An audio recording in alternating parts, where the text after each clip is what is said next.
The cleaner stole the evidence only to find her dead husband alive, now using her to ignite a city-level attack he secretly financed for years. She survived the betrayal, but the final explosion just proved her savior was the true architect of the catastrophe. The fluorescent lights of the office corridor always buzzed with the same hollow sound, the soundtrack to my invisible existence. I wiped down the mahogany desk of Mr. Sterling, the CEO, the man who commanded millions with a flick of his tailored wrist. He was always distant, a monument to success, until that Tuesday. He didn't usually speak to me. My name, Maria, was apparently too complicated for his mouth. But that day, he stopped signing papers and actually looked up. His eyes, usually cold as the marble floors, held a flicker of something unexpected. Pity. "Maria," he said, and the sound of my name on his lips felt seismic. "You look exhausted, running yourself ragged for minimum wage." I kept my head down, the microfiber cloth a shield. "It's fine, sir. I'm used to it." He sighed, a deep, theatrical sound that filled the sudden silence of the executive suite. "No, it's not fine. I saw the paperwork. Eviction notice taped to your door last week. That's what happens when you're juggling 2 jobs just to keep a roof over your son's head." My heart seized. How did he know? I was meticulous about keeping my private failures out of the pristine walls of Sterling Global. "Sir, I apologize if my personal matters are—" "Stop apologizing," he snapped, his tone shifting from paternal concern to sharp efficiency. "I'm not interested in your life story, Maria. I'm interested in loyalty, and I can fix this." He slid a heavy cream-colored envelope across the polished wood. It wasn't a payroll slip. It was thick, substantial. "This is a signing bonus, enough to clear your debt, put a down payment on a small place, and a guaranteed promotion, manager of the entire East Wing cleaning staff. No more late nights scrubbing floors. You'll be managing schedules, overseeing quality control, a real salary." Tears pricked my eyes, hot and humiliating. For 3 years, I had been scrubbing away the dirt he left behind, never dreaming he would offer me a way out of the suffocating darkness. My son, Leo, was everything. He needed stability, not another eviction notice. "Mr. Sterling, I don't know what to say. Why? I'm just the cleaner." He leaned back, a smug, self-satisfied smile creeping across his face. This was the part I hadn't accounted for. The predator revealing its true shape beneath the veneer of generosity. "Because, Maria, everyone has a breaking point, and everyone has something they are willing to risk for the ones they love.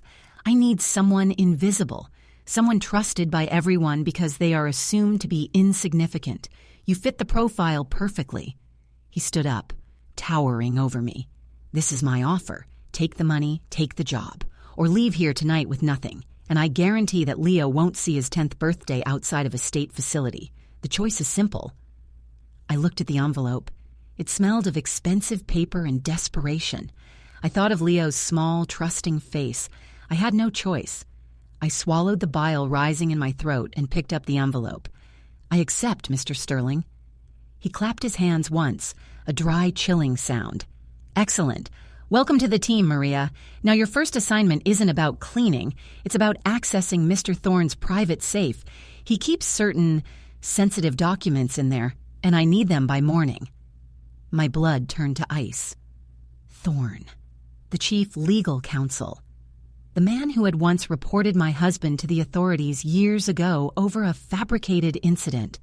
An incident that led to a very serious, very complicated investigation involving a tashka obvinenia that nearly destroyed my family. "Sir, I clean his office. I don't break into safes." Sterling leaned in close, his breath smelling faintly of peppermint and cruelty. "You signed the agreement, Maria. You have the access codes from the maintenance panel override. You do this. Leo is safe. You're rich. You refuse." He paused, his eyes boring into mine. "And I start making calls to the same people who put your husband away. Except this time, Maria, I'll make sure they come for you." I nodded dumbly, the envelope heavy in my hand, the key to my salvation and my damnation. I spent the next few hours in a cold sweat, moving through the darkened halls, slipping into Thorne's opulent office. I bypassed the pressure plates, my fingers flying over the digital lock panel using the override sequence Sterling had texted me. The safe clicked open. Inside, it wasn't documents. It was a single worn black ledger and a sealed, unmarked evidence bag. The bag contained what looked like a small, antique locket. I reached for the ledger, but something compelled me to look at the bag first. My hands were shaking so violently I could barely hold it up to the emergency exit light filtering in from the hall. I broke the seal, and as the contents spilled onto the Persian rug, the realization hit me with the force of a physical blow. It wasn't just any locket. It was mine. The one my mother gave me on her deathbed. The one that had supposedly been lost forever when the police raided our home years ago. But that wasn't the shocking part. Inside the locket, nestled beneath the faded photograph of my mother, was a tiny micro-etched USB drive. The same model I had used to expose the corruption in my husband's old firm. The evidence that had made the authorities so interested in him in the first place. Evidence I thought I had destroyed years ago. I scrambled for the ledger, throwing it open, desperate to find Sterling's name, a connection. The first page wasn't a list of transactions. It was a handwritten timeline detailing every single move my husband ever made leading up to his arrest. And at the very bottom, in glaring red ink, was a name I recognized with sickening certainty. Maria's husband, asset neutralized, Sterling oversight, complete. It wasn't Sterling who had ruined my husband years ago. It was him. And now he was using me to collect the evidence that proved his involvement. I was his pawn. But then I saw the date stamped on the final entry in the ledger, directly under the note about my husband's neutralization. It was dated 3 years ago, the exact day I started working at Sterling Global. I spun around looking toward the hallway entrance, the adrenaline screaming through my veins, knowing I was trapped, framed, and utterly exposed. I heard the distinct soft click of the office door locking from the outside. And then a voice, calm and low, echoed from the intercom on Thorne's desk. A voice I hadn't heard in years. A voice that belonged to the man I was told was serving a decade upstate for corporate espionage. Looking for something, Maria? Don't worry. I already took care of the evidence against you, but I need that locket back. Now. The intercom voice was Silas. My husband, alive, not serving time, and apparently he was the one who had staged the entire scenario. Sterling, the eviction notice, the supposed help, to lure me back into the web. But why? And if he was working with Sterling, what was the locket? My breath hitched, tasting metallic fear. Silas, where are you? What is this game? The laughter crackling through the speaker was hollow, devoid of the warmth I remembered. Game? Maria, this isn't a game. This is an extraction. Sterling thinks he's controlling the narrative. He hired me 3 years ago, after your husband disappeared, to keep you close, to ensure you remain desperate enough to be useful.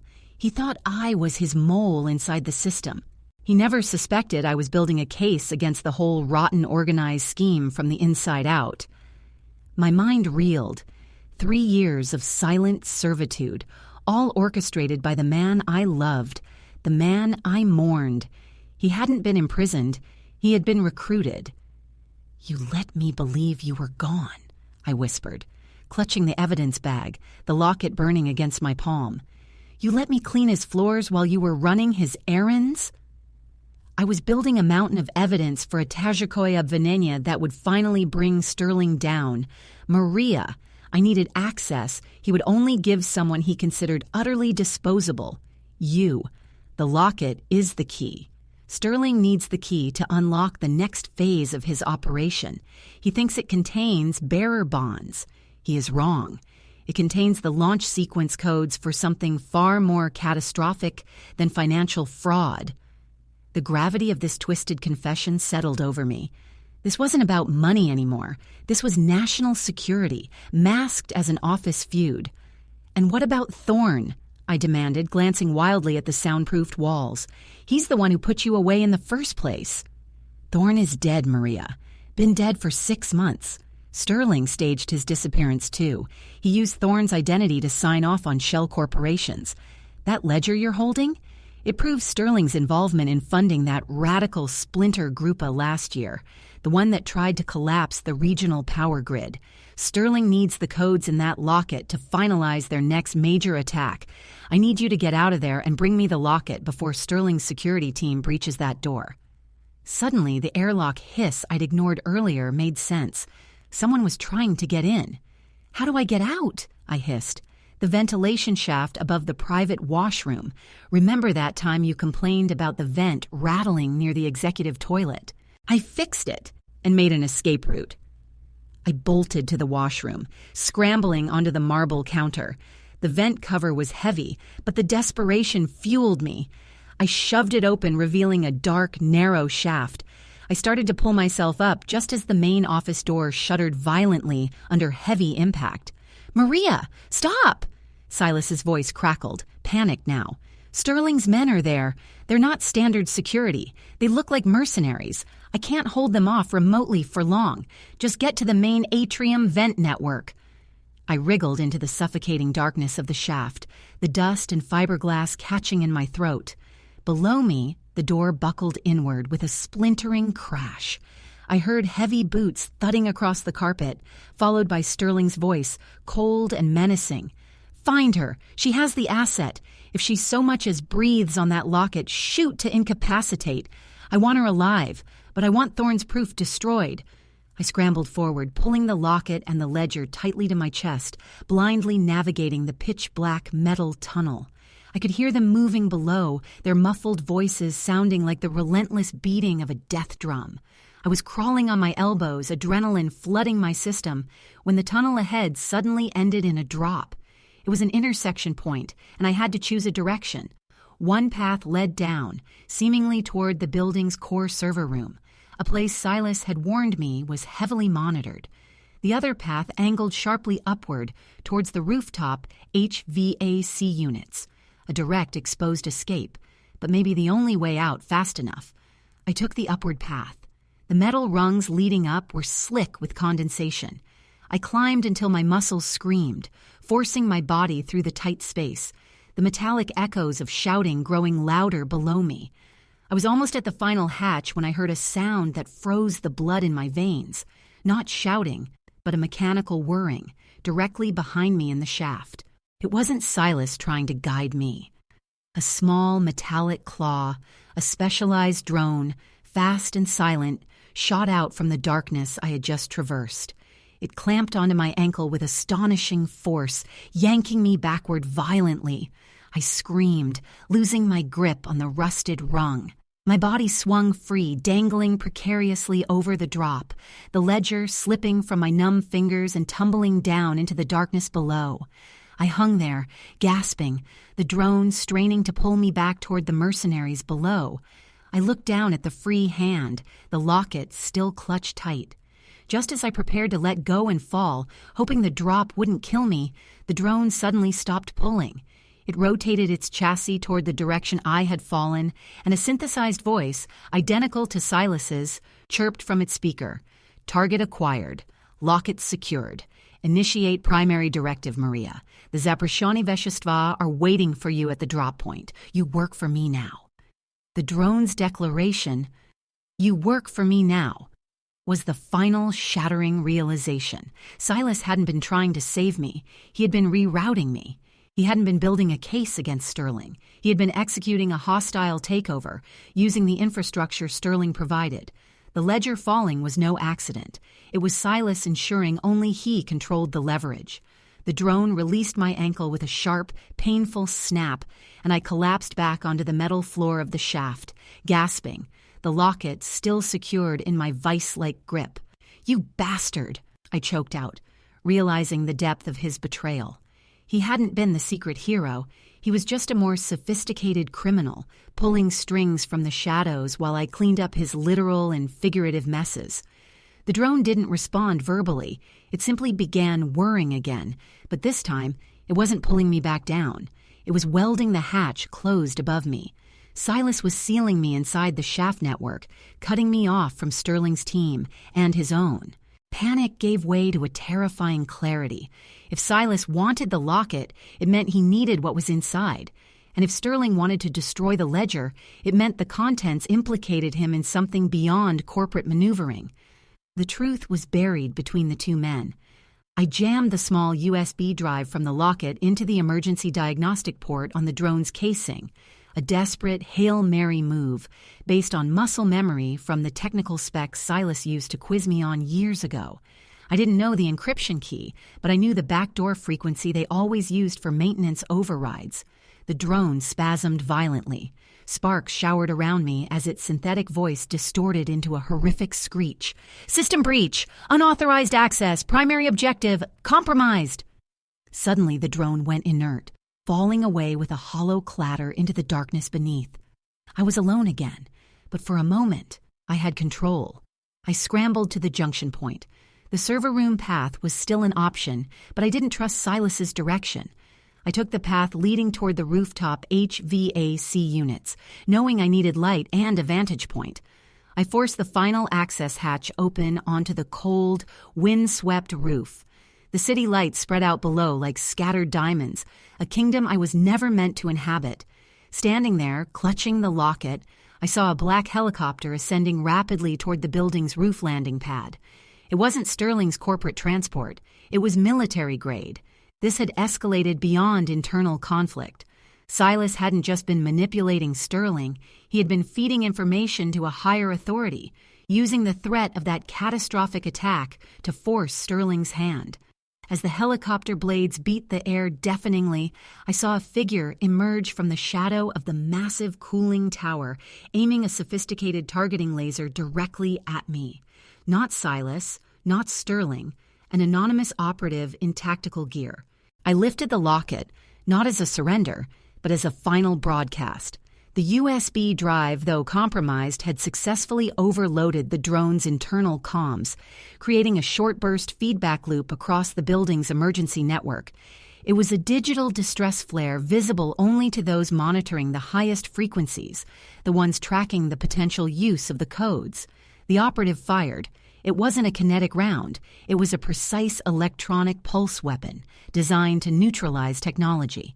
The pulse hit me squarely in the chest, knocking the air from my lungs, but the locket, the antique metal, acted as a crude Faraday cage, absorbing the worst of the surge. I stumbled back against the housing unit. As my vision swam, I heard a new voice, loud and amplified, cutting through the chopper noise. It wasn't Silas. It was the voice of the head of the Sluzhba Vnutrennei Bezopasnosti, the one Sterling feared most. "Maria Sterling, drop the asset. You are under official protection. The individual who gave you the override codes, Silas Thorne, is currently being apprehended for treason and orchestrating a large-scale internal collapse. We need the locket contents to prove the international ties to the financing of those radicals." Relief, sharp and agonizing, flooded me. I hadn't been fighting two villains. I had been fighting one, manipulated by the other, into being the bait for the real cleanup crew. I looked down at the locket, the metal now hot against my palm. I had the evidence that would free my husband and expose Sterling. I had survived. But as the security team swarmed the roof, rushing toward me with weapons lowered, I noticed something terrifyingly familiar in the periphery of my vision. Sterling Global's private jet, usually parked at a secure hangar miles away, was banking sharply, descending rapidly toward the adjacent skyscraper's roof. And silhouetted against the jet's running lights, standing on the edge of the neighboring building, was Mr. Sterling himself. He wasn't running. He was holding a remote device, its single red indicator light pulsing slowly. He wasn't going to surrender. He was going to burn everything down. He screamed one word across the gap, his voice carried by the wind and the chopper rotors. "Detonate!" I squeezed my eyes shut just as the world erupted in blinding white light from the direction of Sterling's position. Realizing Silas had lied. The threat wasn't the stolen launch sequence. The threat was already in place. And I was standing on the roof, holding the only piece of evidence that could explain what was about to happen, just as the sound barrier shattered from the blast, echoing across the city.